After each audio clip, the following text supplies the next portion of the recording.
One helpful hint before you get started: you should wear a zip-up shirt or smock. That way, when you rinse, you can easily take it off without getting color on it. The first step is to divide your hair into 4 sections and clip it up.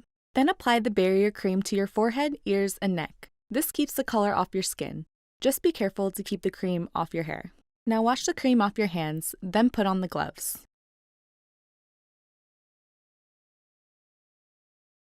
Fully puncture the color tube using the outside end of the cap.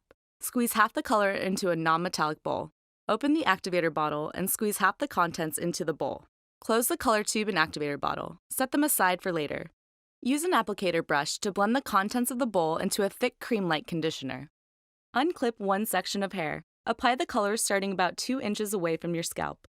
Continue to take the color down the length of your hair to the ends.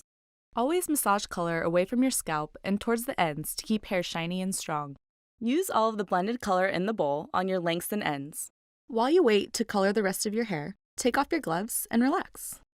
Open the activator bottle again. Squeeze the rest of your color tube into the bottle and replace the cap. Shake the bottle until the color is thick and creamy like conditioner, about 20 seconds. Unscrew the tip of the bottle cap. Slip on your second pair of gloves. Apply the remaining color to your roots. Massage the color into your roots and make sure they are completely saturated with color.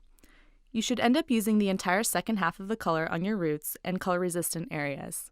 When you're done, put on the cap, take off your gloves, and then use the cleansing wipe to clean up any color that dripped onto your skin. Now relax, you did it! Then wash and condition your hair with the shampoo and conditioner included in your kit.